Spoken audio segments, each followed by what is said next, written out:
This is Left Hand.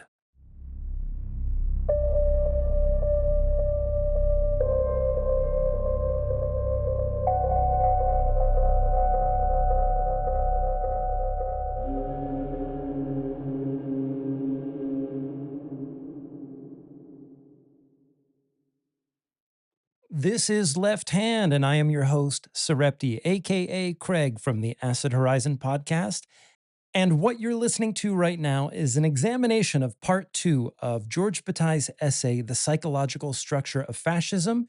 That said, if you haven't listened to part one, maybe you should go do that. I put the link in the show notes, but I've also kept in mind those people who don't want to switch to another video right now. And I think in some ways, this particular discussion can function as a standalone.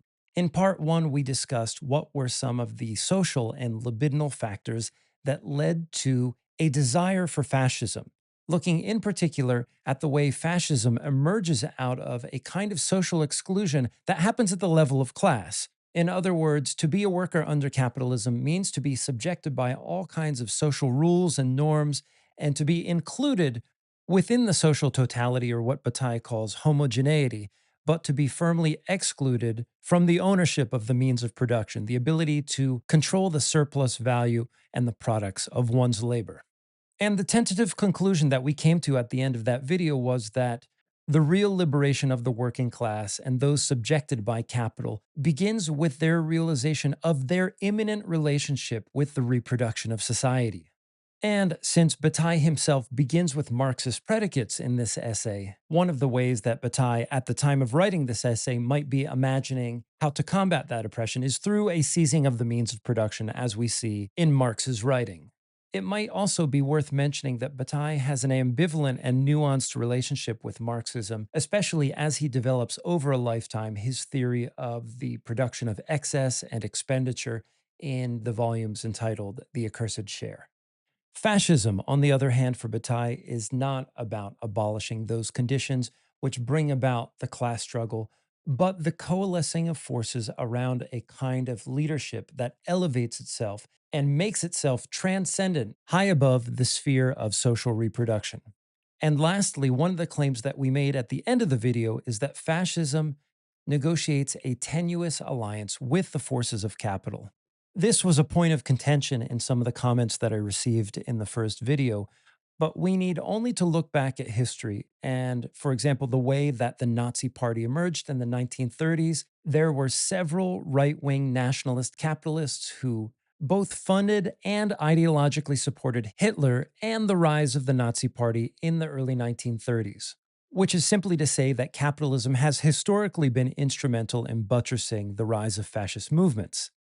And so, just returning to Bataille's theory of fascism and the essay that we have been looking at, I wanted to do something a little bit different today because Bataille does, in fact, retread a lot of his claims in this particular piece.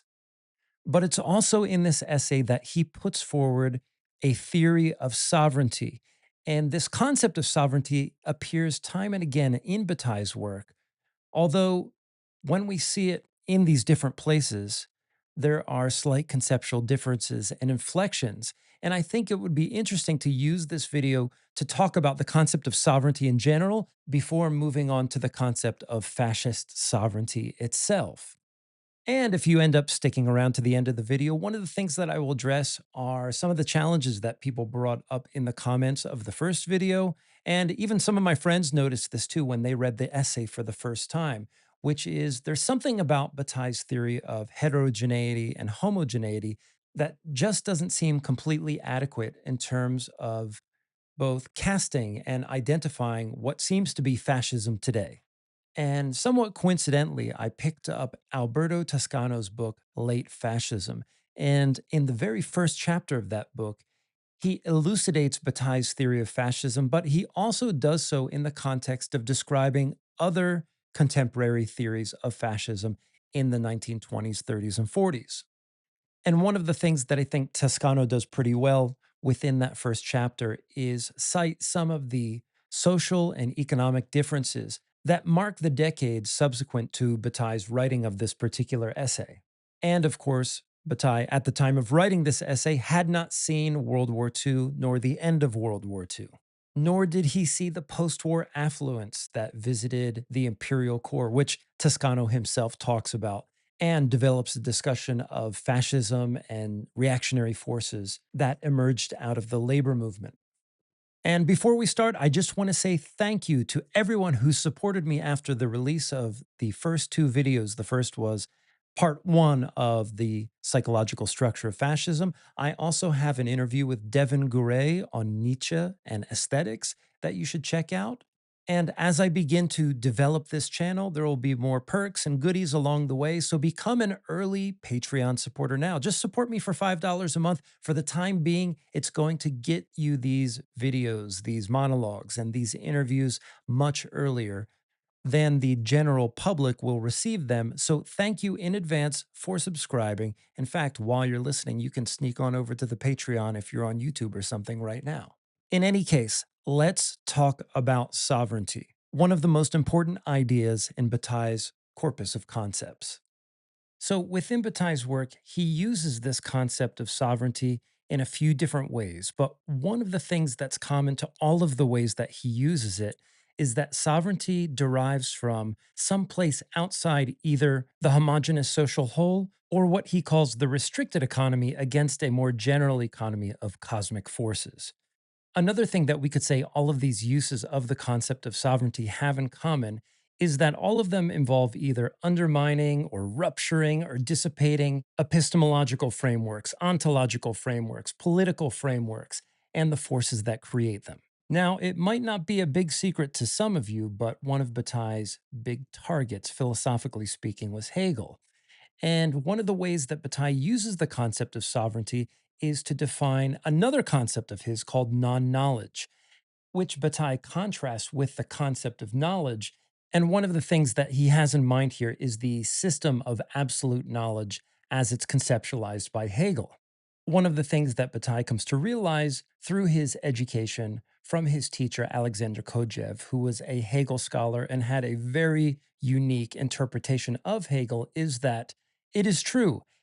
Hegel created a system of philosophy which adequately circumscribed the totality of knowledge as he conceptualized it.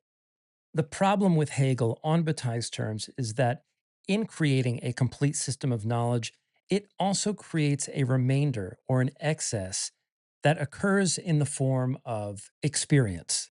And given Bataille's understanding of Kojève's Hegel, ultimately, the telos or destiny of all life on the planet means to be subsumed by the completion of the system of absolute knowledge.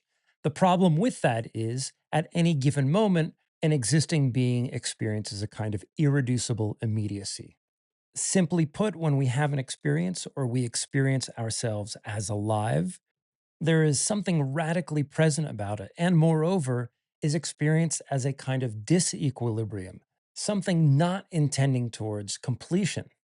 Bataille writes, quote, "It seems to me, however, that Hegel, shrinking back from the way of ecstasy, from the only direct resolution of anguish, had to take refuge in a sometimes effective, when he wrote or spoke, but essentially vain attempt at equilibrium and harmony with the existing, active, official world." So to interpolate, Bataille sees in Hegel a kind of deathliness and an avoidance of this experience of life and the immediacy of life itself, which then pushes Bataille to theorize things like the limit experience, which I believe there's one way of looking at that as a refusal of a kind of philosophy that attempts to fully enclose or encapsulate or totalize our lives.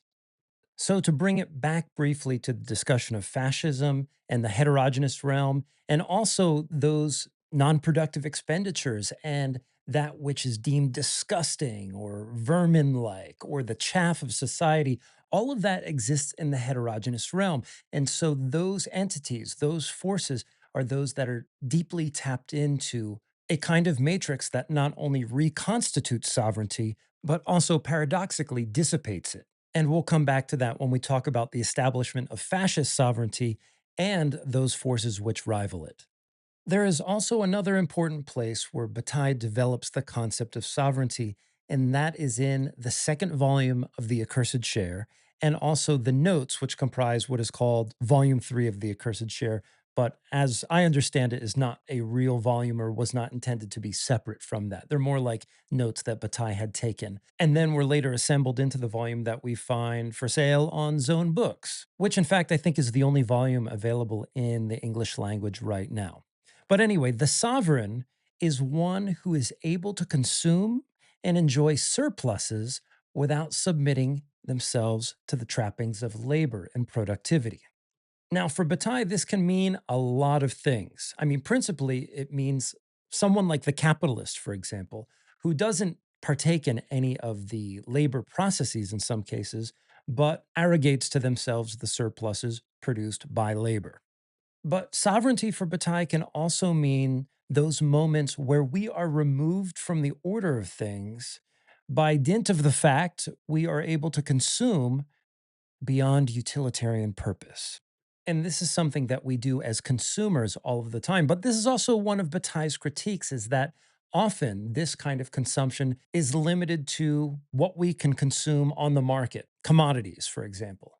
But one of the challenges to that analysis is that some of those things that we consume as commodities weren't always commodities. It's just that they've been commodified somehow.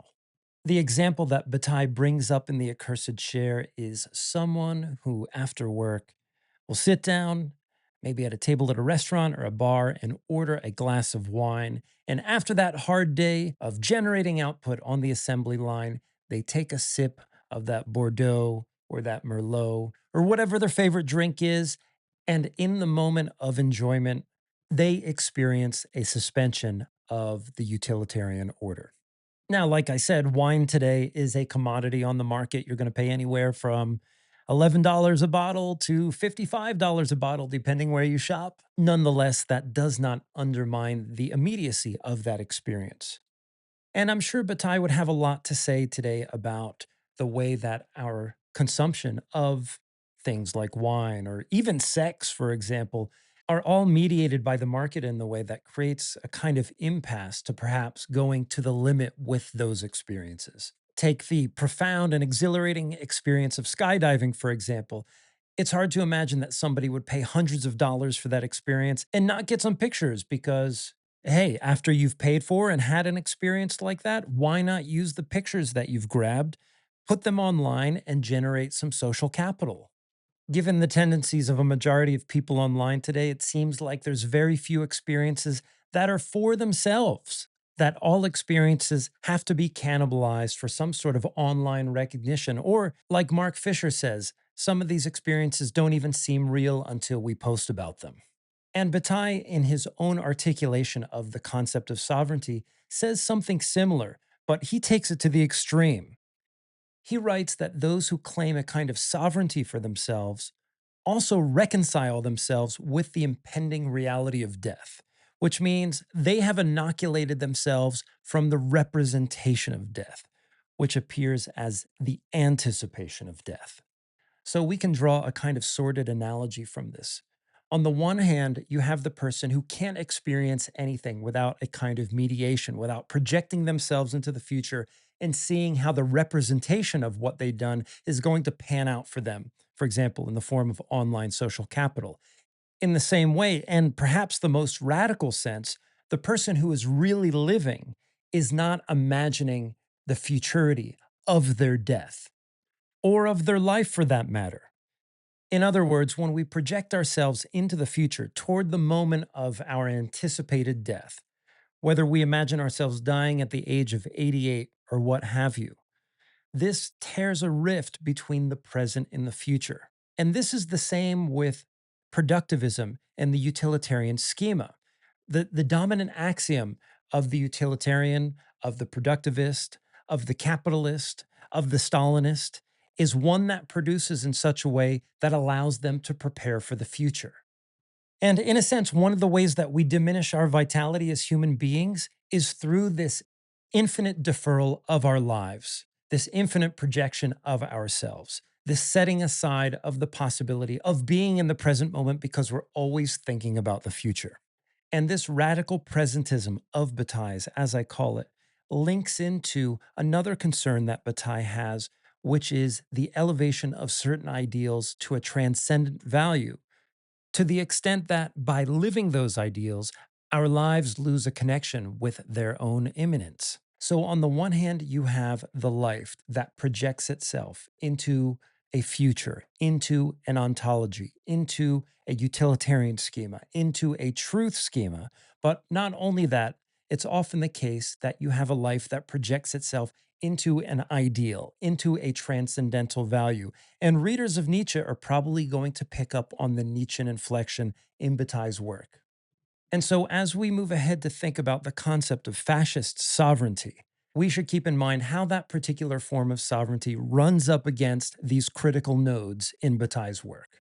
Now, this takes us to the question of what is fascist sovereignty, how is it created, and how is it different, perhaps, from these other forms of sovereignty that Bataille talks about? Well, first and foremost, all powers of sovereignty derive from this outside, the heterogeneous realm, not the homogeneous social whole. Remember, homogeneity depends upon a force outside of its creation. Now, for Bataille, fascists appeal to a set of noble or exalted values rooted in traditional values, but always possessing a kind of hybrid character, right? And this hybrid myth or this hybrid narrative that's created is marked by an elective affinity with traditional elements, drawing upon various signs, symbols, myths, and what have you. I remember many years ago on Tumblr, when Tumblr was a popular website, there were many far right and fascist pages that espoused the value of faith and fatherland. And these were spaces intended to curate various images. And even though there was a kind of general and amorphous dominant motif amongst all of these images, some of the images I would say were contradictory in some sense. For example, you would have these kind of antlered shaman, neo pagan sort of oil paintings alongside images of the Knights Templar or the Romanov family, for example, in Tsarist Russia. Nonetheless, one of the things that remained clear was that they were trying to create a pastiche of various imagery with traditional qualities. And these images were largely dependent on binary distinctions that make up a sort of traditional image of society. Of course, father and child, man and woman, beautiful and grotesque, and maybe even images of those who were legal juxtaposed with those who were deemed illegal. And of course, those who are doing histories of fascist ideology or fascist mythology are going to have much more robust and maybe even detailed examples. But what I find interesting about the Tumblr case is not only that it brings together these disparate images, but it's clear that even amongst a collage of very different images, you still got this sense of a kind of general aura that was intended to create the fascist affect. But moving ahead in Bataille's essay into the section on sovereignty, he ends up reiterating some of the claims that we discussed in the first video. So, first of all, the fascist leader must appeal to something beyond the rationality that defines the homogeneous character of society.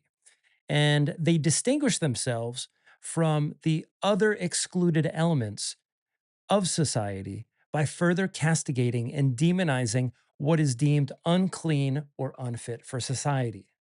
So, very simply put, there's a kind of scapegoating going on here, but this scapegoating is in the service of brokering an alliance with certain elements of the homogenous realm.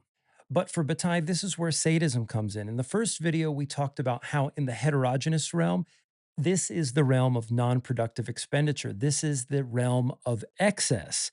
And for Bataille, sadism is the manifestation or expression of a kind of excess. In the case of the fascist, they direct a kind of sadistic cruelty towards those elements of society which they see as abject. And in the world of today's fascism and proto fascism, this certainly has not changed. For Bataille, these elements not only become de eroticized, but they become morally condemned as well.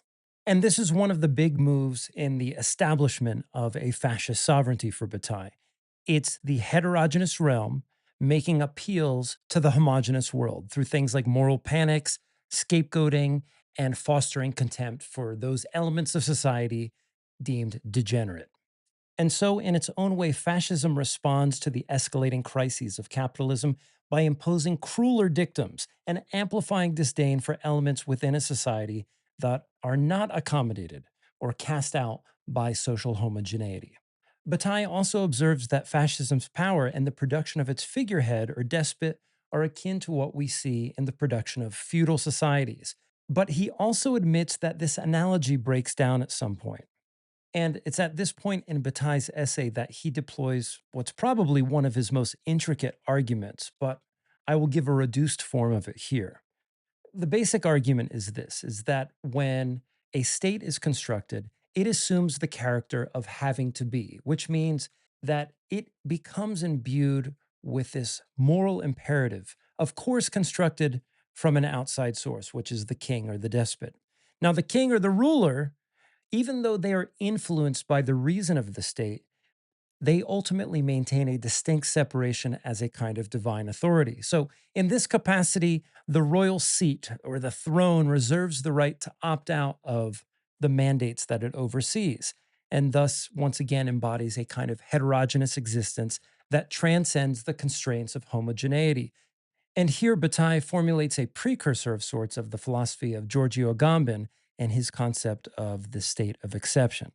But for our purposes, it's the duality of the sovereign ruler of the feudal era that allows them to act both as a figure of unity and as a transcendent force. And this dynamic demonstrates a complex interplay between the demands of the state and the sovereign's own unique position. And this structure creates tension where the state becomes an abstract and degraded form of power, whereas the king's divine supremacy offers a kind of potent or affective attraction that challenges the principle of utility. But to be clear, Bataille doesn't think that fascism is a specific form of feudal authority, but rather, both fascism and feudalism are species of a broader kind of royal or despotic authority. And an important way that fascism distinguishes itself from something like feudal authority is in fascism's adopting of a specific and directed form of orgiastic sadism towards the elements of the heterogeneous realm it seeks to repress. In Bataille's own words, he writes, quote, situated above homogeneous society, as well as above the impoverished populace or the aristocratic hierarchy that emanates from it. Fascist sovereignty, like royal sovereignty, requires the bloody repression of what is contrary to it and becomes synonymous in its split off form with the heterogeneous foundations of the law. It is thus both the possibility of and the requirement for collective unity. It is in the royal orbit that the state and its functions of coercion and adaptation are elaborated. The homogeneous reduction develops both as destruction and foundation to the benefit of royal greatness. What's more is that for Bataille, the emergence of fascism entails two important challenges. First is overcoming rival forms of imperative authority, and second, effectuating a merger of both religious and military authority, with the military being the predominant institution to create a totalizing form of repression. And these institutions comprise what Bataille calls the total imperative value of the fascist mechanism of governance. The military being the mechanism that promulgates the authority of fascism externally, while the religious aspect preserves its internal collective affinity. Now, it is important to remember that for fascism, it is the nation and the figure of leadership that absorbs the libidinal energies of the masses. And this image is the channel through which the discipline and values of the homogeneous realm are introjected into the fascicized masses. And we must also remember that this is for Bataille a psychological study, and perhaps the one thing that psychologically differs from a feudalistic form of sovereignty to a fascist form of sovereignty is that under fascism, the fascist leadership generates its power by remaining conversant with the masses who've been excluded from society. Whereas under the feudalistic rule of the medieval era, for example, Bataille believes that it was the grandeur and the manifestation of a kind of glorious excess that emanated sovereign power through the construction of churches and castles and statues and ornate buttress work and cathedrals and detailed golden filigree and other pieces of art whose purpose was to, and this is a key word for Bataille here, is emanate power, versus fascism, which no doubt in part depends on this emanative power. But for Bataille, one of the key psychological features that distinguishes feudal power from fascist power is fascism's ability to aggregate the desire that manifests from a kind of grievance that originates in the class struggle. So, at this point in our discussion, we have come to that ill fated precipice where we must now discuss the difference between fascism and socialism or communism. And in order to avoid the risk of conflating my beliefs about what distinguishes them and what Bataille believes about it, we're going to go right to the text. But I will say in advance, I think Bataille gets something quite right about it. Bataille writes, quote, "In fundamental opposition to socialism, fascism is characterized by the uniting of classes, versus, for example, under Marxism or as a result of anarchism, the abolition of classes."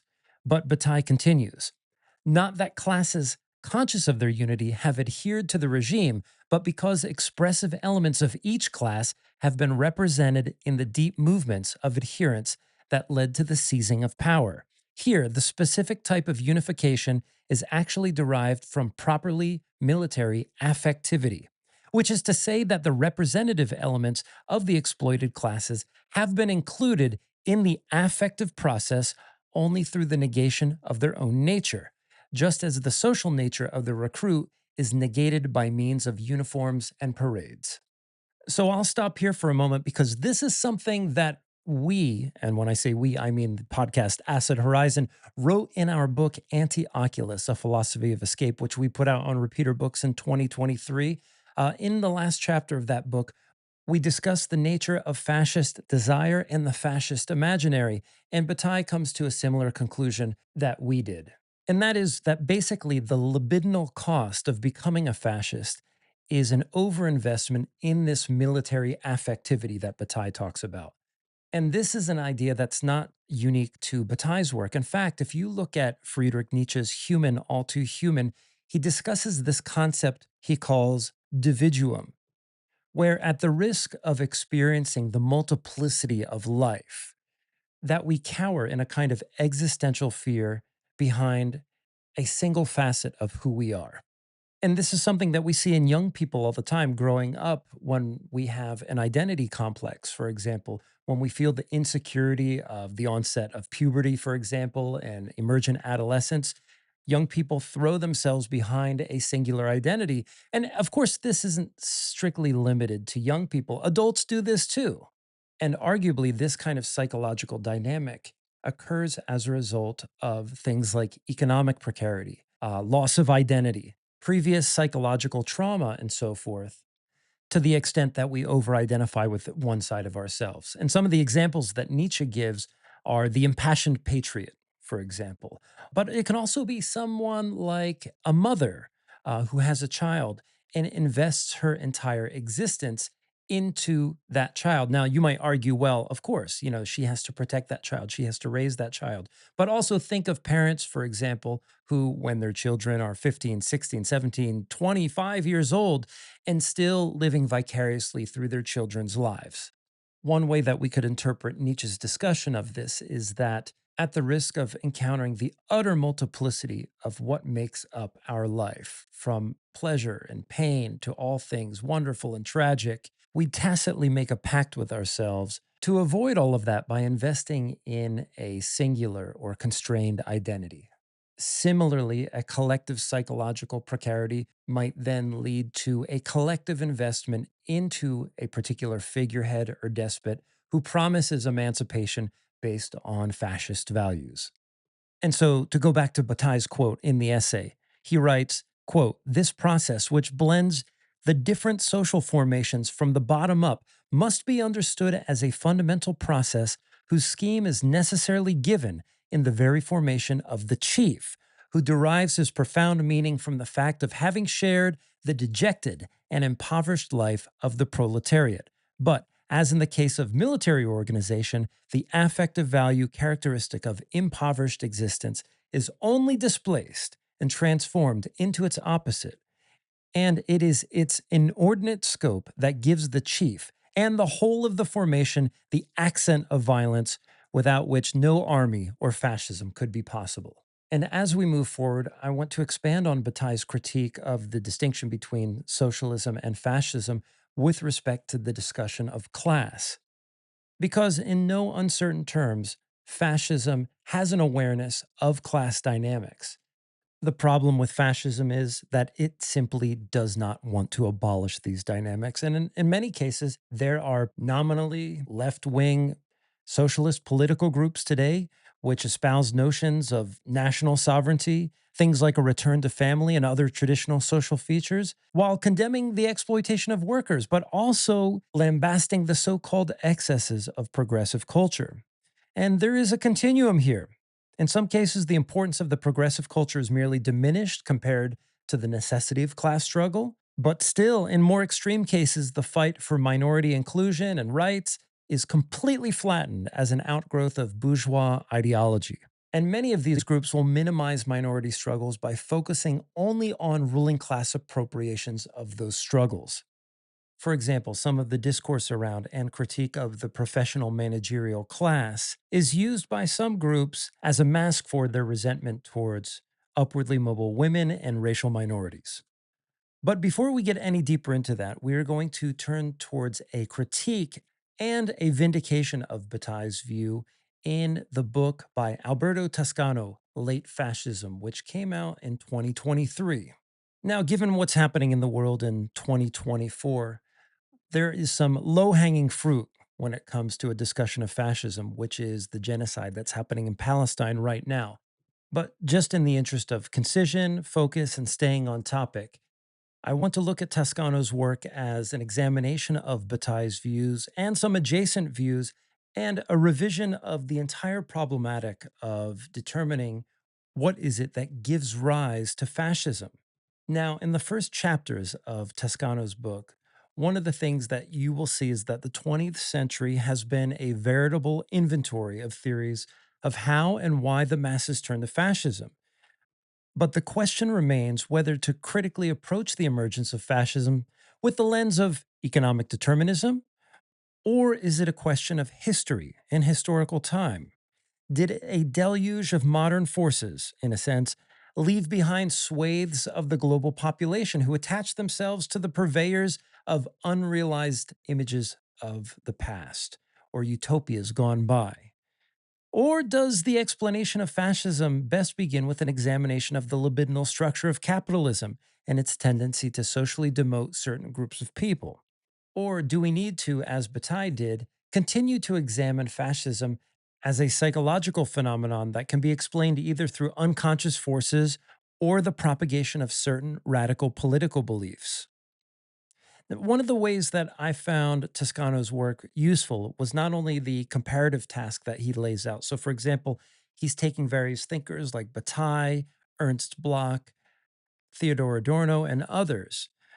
But what he does by putting all of these particular theories in conversation with one another is that he examines the problems and inconsistencies, kind of testing each of the theories against each other.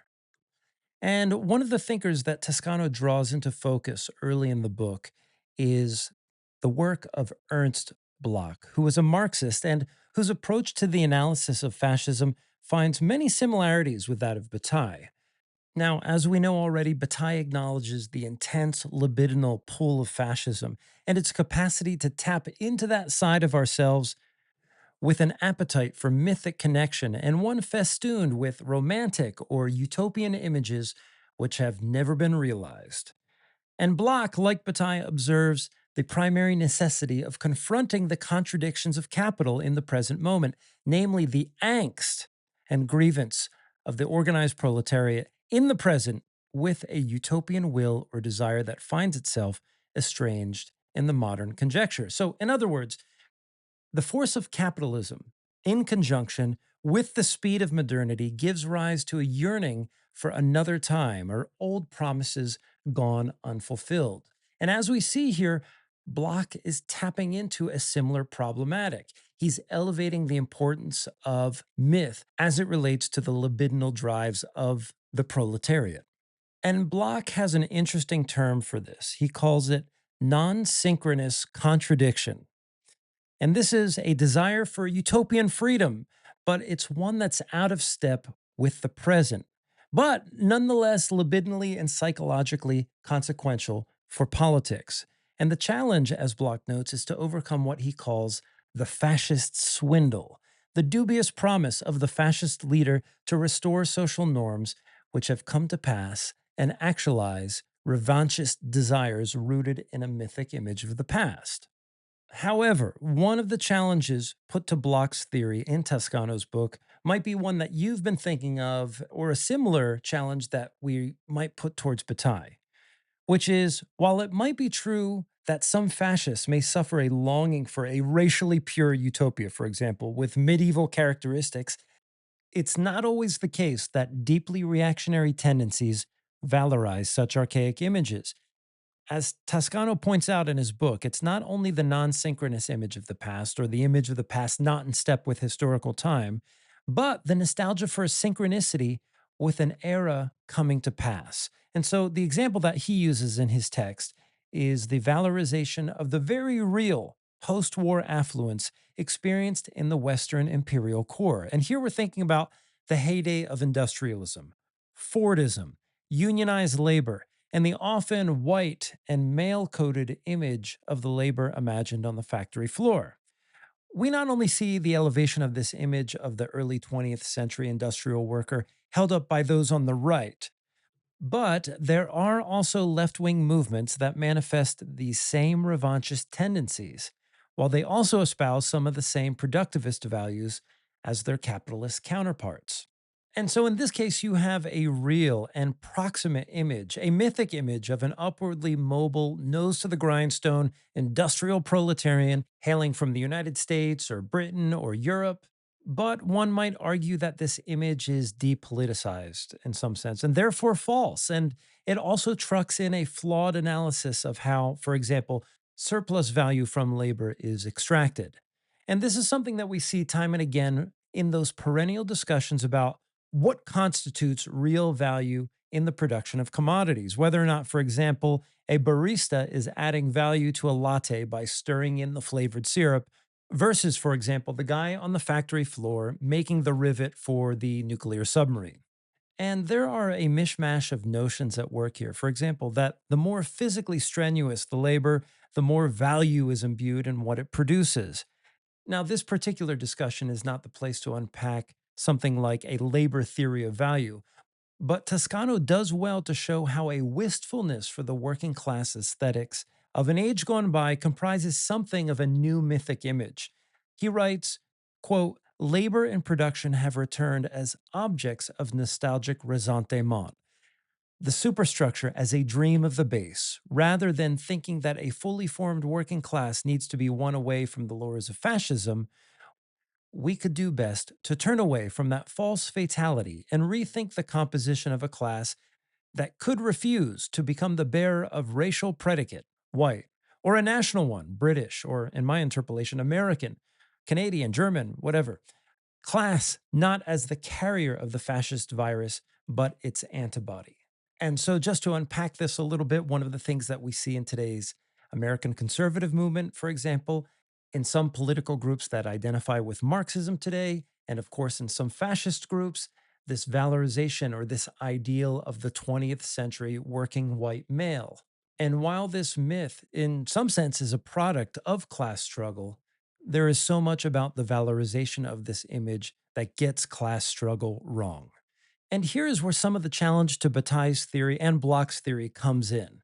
And here's the claim that they must confront: there are fascistic tendencies which manifest out of the social totality, homogeneity, those things already inscribed within society, things like trade unions, movements that identify themselves as working class and operate firmly within a set of coordinates that has been entirely normalized through worker struggles, but have regrettably aligned themselves with the interests of capital, with chauvinistic interests, national interest, anti immigration efforts that have been responsible for things like hate strikes and so on. And all of this to say, that the promulgation of deeply reactionary values has not necessarily required a fully fledged fascist movement to scapegoat or alienate elements of the working class. These sentiments have manifested in institutions fully inscribed within the homogeneous social whole, but that nonetheless maintain a porous relationship with heterogeneity.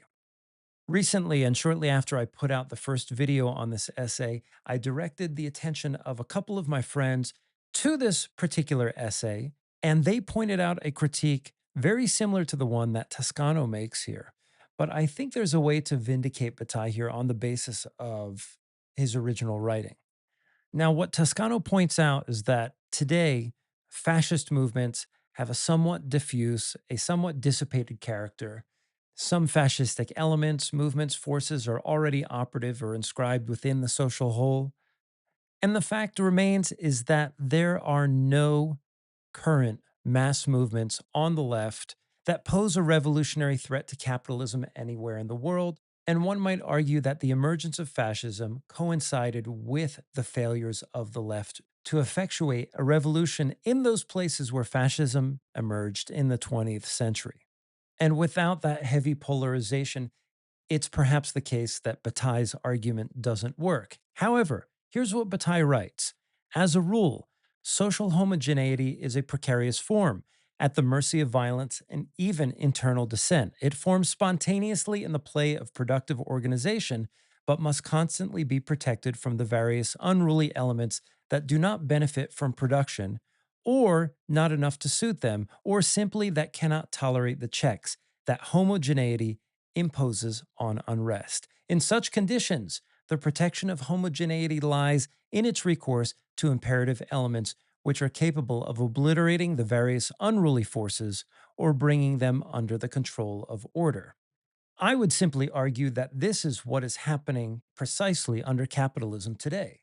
If it's the case, for example, that we are still operating under neoliberalism or the nascent stages of whatever's coming next, it's nonetheless the case that we still live within a social context that is plastic enough to accommodate some of these shifts. However, in some severe cases, whether it was back during the Battle of Seattle or after 9/11 or the Ferguson riots or the George Floyd uprising, there are salient instances at which the police are deployed against the population. Where, as Deleuze and Guattari say, where a social democracy or even a degraded liberal democracy will almost certainly fire upon the impoverished as they attempt to leave their ghettos and seek justice against their oppressors. So, in that sense, I would argue that world governments, particularly places like the United States, unambiguously invoke things like states of exception or authoritarian rule in instances in a way that mirrors the imperative elements that Bataille is talking about of fascist movements. But perhaps that in the imperial core, or more specifically the United States, these elements are now marbled within a social whole to the extent of being fully flattened as market commodities, as many political ideologies are. And this, of course, is both true for revolutionary and reactionary elements of society. And it creates this seeming paradox of sorts where you can actually have real social and political tensions between these groups, yet they remain subject to a kind of identitarianism, which makes them fully marketable as well. But of course, that's a discussion for another time. But for now, I just want to say thank you for listening to this extended discussion of Bataille's The Psychological Structure of Fascism. And given the relative brevity of the essay, maybe we sort of stretched our limits here with the analysis. But that's why I brought in Alberto Toscano's book, which I have been taking a look at recently. And I thought it was timely and apt that he brought up the same essay that I was working on for this video. And with that said, I would like to thank the initial, I think it's 16 or 17 or 18 folks who have decided to support me on Patreon. You can subscribe for $5 a month, and what that's going to get you for the time being, and things will grow as we go. I'm doing 2 monologues a month. I'm trying to throw either a short video in there or maybe an interview with one of my friends from Acid Horizon or somebody that I interviewed in the past. And I'd also like to give patrons a stake in the direction that this particular project takes. So please hop on the Patreon account. You might see a survey there before or after this video comes out, and you can help me select the various texts and topics that we'll be covering in season one of the Left Hand monologues. There are also other ways to support me. I have an ambient music project, and you can find the Bandcamp link in the show notes, and also a little merch store that I use to support myself on Acid Horizon. So go ahead and navigate to the show notes, and we will see you next time.